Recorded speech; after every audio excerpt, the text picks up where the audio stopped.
بسم اللہ الرحمن الرحیم۔ السلام علیکم ناظرین، ابتدا کے ساتھ میں ہوں آپ کا میزبان صبوغ سید۔ صبح بخیر ناظرین، قرآن حکیم کی جو سب سے پہلی صورت ہے اس کا نام سورہ فاتحہ ہے، اور سورہ فاتحہ اصل میں قرآن کا پورا ایک تعارف ہے۔ یہ ہمیں بتاتی ہے کہ قرآن آپ سے کیا کہنے والا ہے، اور قرآن حکیم میں سورہ فاتحہ کا تعارف بھی موجود ہے کہ ہم نے 7 آیات نازل کی اور پھر قرآن نازل کیا۔ تو آج ہم سورہ فاتحہ سے متعلق گفتگو کریں گے، کیونکہ سورہ فاتحہ کی ہماری زندگیوں میں بہت اہمیت ہے۔ کوئی نماز سورہ فاتحہ کے بغیر مکمل نہیں ہوتی۔ ہم کسی فوت کی پہ جاتے ہیں، تعزیت پہ جاتے ہیں تو سورہ فاتحہ ہم ضرور پڑھتے ہیں وہاں پہ، اور ہمارے ہاں تو یہ رواج بھی بن چکا ہے کہ ہم فاتحہ خوانی کے لیے ہم جا رہے ہیں، کہیں پر بھی جاتے ہیں۔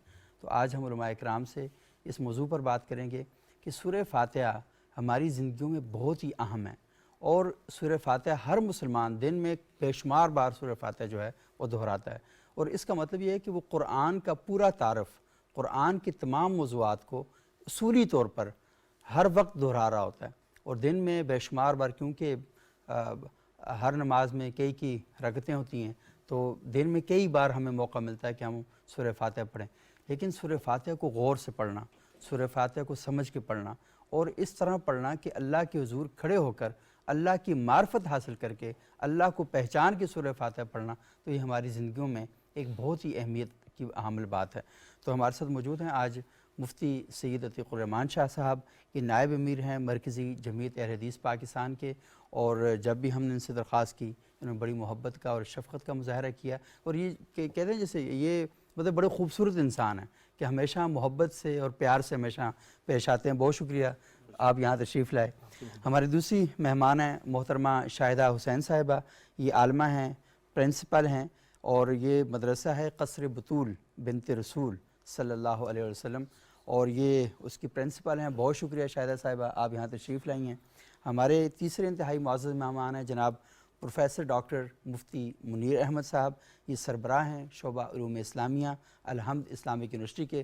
بہت شکریہ مفتی صاحب آپ یہاں تشریف لائے، اور ہمارے کئی پروگراموں میں آپ معزز مہمان ماشاءاللہ تشریف لاتے ہیں، وقت نکالتے ہیں، اور ہمارے جو لوگ ہیں جو سننے والے ہیں ان کی رہنمائی ہوتی ہے، اور یہ جو موضوعات ہیں، یہ موضوعات جس طرح قرآن تا قیام قیامت ہے، یہ جو موضوعات ہیں یہ اصل میں اس دور کے تقاضوں کے مطابق قرآن کی تشریح کا نام ہے، کہ ہم یہ چاہتے ہیں کہ علماء اکرام آئیں، اور یہ جو بات کی جاتی ہے نا کہ مختلف مکاتب فکر کو علماء آپس میں اکٹھے نہیں بیٹھتے، اور جب بات کرتے ہیں تو آپس میں لڑائی ہو جاتی ہے، انتشار پھیلتا ہے۔ تو ہمارے پروگراموں میں تمام مکاتب فکر کے علماء اکرام آتے ہیں، اور تمام علماء بیٹھ کر لوگوں کو وہ بات بتاتے ہیں جس سے سمجھتے ہیں کہ معاشرے کے اندر خیر پیدا ہو۔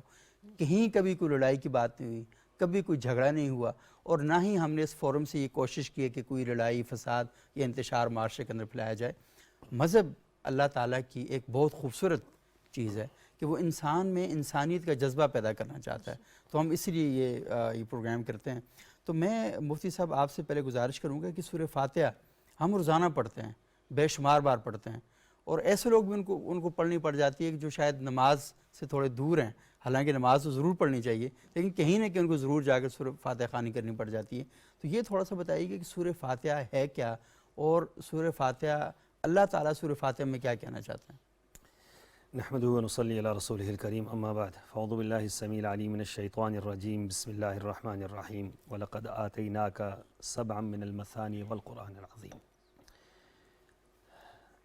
سورہ فاتحہ قرآن پاک کی ان عظیم صورتوں میں سے ہے کہ جس سورہ مبارکہ کے متعلق رسول اللہ صلی اللہ علیہ وسلم نے یہ بات ارشاد فرمائی ہے کہ اللہ تعالیٰ نے ایک ایسا فرشتہ نازل کیا جو اس سے پہلے کبھی نہیں اترا۔ اچھا، یہ صورت ایک خاص پروٹوکول سے اتری ہے، اچھا، اور ایسی آیات لے کر آیا ہے جو اس سے پہلے کسی پیغمبر پر نازل نہیں ہوئی۔ ایسا کلام یا ایسی بات یا ایسی آیات لے کر آیا جو اس سے پہلے کبھی کسی پر نازل نہیں ہوئی۔ اور پھر آپ نے سورہ فاتحہ کا ذکر کیا کہ وہ جو فرشتہ آیا تھا اس فرشتے نے سورہ فاتحہ جو ہے وہ پیش کی، یا سورہ فاتحہ اس نے ہمارے سامنے رکھی۔ اب سورہ فاتحہ، لفظ فاتحہ جو ہے یہ بنیادی طور پر یہ کھولنے سے، اس سے مراد ہے کھولنا سے، یہ معارف کی ایک داستان ہے۔ علم، معارف، قرآن کے جتنے بھی علوم ہیں اس کے بعد شروع ہو رہے ہیں، اس کا منبع جو ہے سورہ فاتحہ ہی ہے۔ قرآن کے اندر جتنے احکامات شروع ہو رہے ہیں اس کا منبع سورہ فاتحہ ہے. سورہ فاتحہ ہے. قرآن کے اندر جتنے عقائد بیان ہو رہے ہیں اس کا منبع سورہ فاتحہ ہے. قرآن کے اندر آخرت کے جتنے بھی بیان ہوئے ہیں، واقعات بیان ہوئے، یا آخرت کے متعلق جو حقائق بیان ہوئے، یا آخرت کے متعلق جو تذکیر بیان ہوئی، یا آخرت کے متعلق جو اللہ تعالیٰ نے احکامات بیان فرمائے، اس کی بنیاد جو ہے وہ سورہ فاتحہ ہے. یعنی یوں سمجھیے کہ سورہ فاتحہ جو ہے وہ ایک چشمے کی بنیاد ہے اور آگے جو ہے ایک دریا اور سمندر ہے. تو سورہ فاتحہ جو ہے یہ بنیادی طور پر قرآن کے حقائق کو کھولتا ہے. قرآن کی جس طرح آپ کہتے ہیں نا خلاصہ، صحیح، کہ خلاصہ، اس چیز کا خلاصہ کیا ہے؟ خلاصہ کلام. تو اللہ تعالیٰ نے اپنے کلام کا خلاصہ بعد میں بیان کرنے کے بجائے اللہ تعالیٰ نے وہ پہلے بیان کر دیا کہ یہ خلاصہ قرآن ہے. پھر سورہ فاتحہ کے متعلق جب ہم بات کرتے ہیں تو سورہ فاتحہ جو ہے یہ ایک ایسی صورت ہے کہ ہر صورت کا ایک نام ہو سکتا ہے یا دو نام ہو سکتے ہیں. سورہ فاتحہ کے تو 8-9 نام ہیں. صحیح. سورہ فاتحہ کو فاتحہ بھی کہا گیا، سورہ فاتحہ کو سورہ شفا بھی کہا گیا، سبع من المثانی بھی کہا گیا. سورہ فاتحہ کے اور بھی کئی نام جو ہے حدیث کے اندر آئے ہیں کہ رسول اللہ صلی اللہ علیہ وسلم نے اس کو مختلف نام دیے ہیں. تو نام دینے کا مقصد کیا ہے؟ مثلا ایک چیز کی جب 2 نام ہوتے ہیں یا 3 ہوتے ہیں تو اس کا مقصد کیا ہوتا ہے؟ اس کا مقصد یہ ہوتا ہے کہ اس کی اہمیت اس لحاظ سے بہت زیادہ ہے. صحیح. مثلا سورہ فاتحہ سورہ شفا بھی کہا گیا. تو شفا کس طرح ہے کہ یہ تو ظاہراً بھی شفا ہے اور باطناً بھی شفا ہے. صحیح. مثلا یہ ظاہراً یہ ہے کہ آپ اس کے احکامات پر عمل کریں، اور باطناً یہ ہے کہ اس کی اگر آپ، رسول اللہ صلی اللہ علیہ وسلم نے فرمایا کہ 7 مرتبہ سورہ فاتحہ کو پڑھ کر اگر کسی پر دم کیا جائے تو اللہ تعالیٰ ہر بیماری کو دور کر دیتا ہے. اور اس کی باقاعدہ روایت صحیح بخاری کے اندر موجود ہے. صحیح بخاری کے اندر روایت موجود ہے کہ صحابہ کرام ایک علاقے میں گئے اور وہاں انہوں نے کہا بھئی ہماری مہمان نوازی کرو. تو انہوں نے انکار کر دیا، علاقے کے لوگ کچھ ٹھیک نہیں نظر آ رہے تھے. تو وہاں اس تھوڑی دیر کے بعد یا کچھ ہی وقت کے بعد وہاں جو ان کا سردار تھا اس کو کسی چیز نے ڈنگ مارا. وہ پریشان ہوئے کہ یار اس کا علاج کون کرے؟ جھاڑ پھونک اس زمانے میں تو ہوتی تھی. انہوں نے کہا کوئی دم کرنے والا بلاؤ بھائی جو ان کا دم کرے. تو انہوں نے کہا یہ جو لوگ تھے نا جو آئے تھے ہمارے پاس مہمان نوازی کے لیے، یہ ہمیں اچھے لگتے ہیں چہروں سے، تو چل ان کے پاس چلتے ہیں. وہاں گئے تو صحابی فرماتے ہیں کہ ہم نے کہا ٹھیک ہے ہم آئیں گے، لیکن ہم اس کے بدلے میں جو ہے وہ افزانہ لیں گے. صحیح. ہماری آپ نے مہمان نوازی نہیں کی تو آپ کیا کریں گے؟ ہمیں اس کی افزانہ دیں گے آپ. تو انہوں نے کہا یہ ٹھیک ہے. تو 100 بکریاں طے ہوئی. اچھا. 100 بکریاں طے ہوئی اس کے بدلے میں. اور یعنی کہ باقاعدہ طور پر صحابی گئے اور انہوں نے جا کر وہاں پر دم کیا اور وہ بندہ ٹھیک ہو گیا. رسول اللہ صلی اللہ علیہ وسلم نے جو سورہ فاتحہ کے متعلق جو آپ کا ارشادات تھے وہ یہ تھے کہ یہ سورہ فاتحہ ہر معاملے کے لیے، ہر معاملے کے لیے ہے سورہ فاتحہ. تو سب سے بڑی بات یہ سورہ فاتحہ کو صلاۃ کہا گیا کہ یہ نماز ہے. ٹھیک ہے. اب نماز ایک چیز کا نام تو نہیں ہے، نماز تو ہر چیز کا نام ہے. پھر یہ کہا گیا کہ سورہ فاتحہ تو ہر نماز کا حصہ ہے. کوئی ایسی نماز ہے ہی نہیں کہ جو سورہ فاتحہ کے بغیر ہو جائے. ٹھیک ہے. تو سورہ فاتحہ جنازے کا بھی حصہ بن گئی. سورہ فاتحہ جو ہے وہ آپ کے نوافل کا حصہ بن گئی. سورہ فاتحہ آپ کے فرائض کا حصہ بن گئی. سورہ فاتحہ آپ کی تراویحوں کا حصہ بن گئی. سورہ فاتحہ آپ کی زندگی کے ہر عبادت کا حصہ بن گئی. تو سورہ فاتحہ بنیادی طور پر یہ علوم کا، آپ یہ سمجھ لیں کہ معارف کا خزانہ ہے. اور قرآن پاک کے جتنے بھی موضوعات ہیں، قرآن پاک کے اندر جو کچھ بیان ہوا ہے اس کی ابتدا سورہ فاتحہ ہی سے ہوتی ہے. سورہ فاتحہ سے ہوتی ہے. اور سورہ فاتحہ کی ابتدا سے اگر آپ شروع کریں پڑھنا، انتہا تک آپ کو ایک ایک موضوع جو ہے وہ سمجھ آ جائے گا. اور اس پر پوری کتابیں لکھی گئی ہیں. اس پر پوری کتابیں لکھی گئی ہیں کہ سورہ فاتحہ قرآن کا خلاصہ کیسے ہے. اس پر پوری کتابیں لکھی گئی اور باقاعدہ طور پر اس بات کو ثابت کیا گیا ہے کہ سورہ فاتحہ واقعتاً قرآن کا خلاصہ ہے. تو سورہ فاتحہ اپنی اہمیت کے لحاظ سے بہت اہم ہے. اور سورہ فاتحہ جو ہے یہ اگر اسی کو ہمارے ہاں 2 چیزیں عام تھی کسی زمانے کے اندر، ایک تو سورہ فاتحہ ہر بندے کو آتی تھی اور دوسرا قل اللہ احد آتی تھی. صحیح. ہاں. تو قل اللہ احد اور سورہ فاتحہ کیوں یہ پڑھائی جاتی تھی یا کیوں اس پر زیادہ زور دیا جاتا تھا؟ یہ بنیادی طور پر ہمارے موضوعات ہوتے تھے. زیادہ اگر کوئی بندہ نہیں سمجھ سکتا تو سورہ فاتحہ کو تو سمجھ لے نا. اگر زیادہ کوئی بندہ نہیں سمجھ سکتا تو قل اللہ احد کو تو سمجھ لے نا. یہ 2 صورتیں اگر بندے کو سمجھ آ جاتی ہیں تو تقریباً سارا دین ہی سمجھ آ جاتا ہے. سارا دین سمجھ میں آ جاتا ہے. بے شک. بہت خوب، بہت شکریہ آپ کا. اچھا شاہد حسین صاحب آپ تھوڑا سا بتائیے گا کہ یہ جو سورہ فاتحہ ہم بچوں کو پڑھاتے ہیں، خود بھی پڑھتے ہیں، نمازوں کے لیے تو بنیادی رکن ہے سورہ فاتحہ، ہم پڑھتے ہیں اسے، تو کیا تعارف کرواتی ہیں آپ سورہ فاتحہ کا؟ اعوذ باللہ من الشیطان الرجیم، بسم اللہ الرحمن الرحیم. سب سے پہلے تو بچوں کو ہماری کوشش ہوتی ہے کہ سب سے پہلے سورہ فاتحہ کا ترجمہ ہم ان کو بتا دیں. دوسری بات یہ ہے کہ ترجمے سے ہی ان کو ہم واضح کر دیتے ہیں کہ اس سورہ فاتحہ میں خداوند عالم کے صفات اور خداوند عالم کے رحمان ہونا، رحیم ہونا. اچھا، اس کے بعد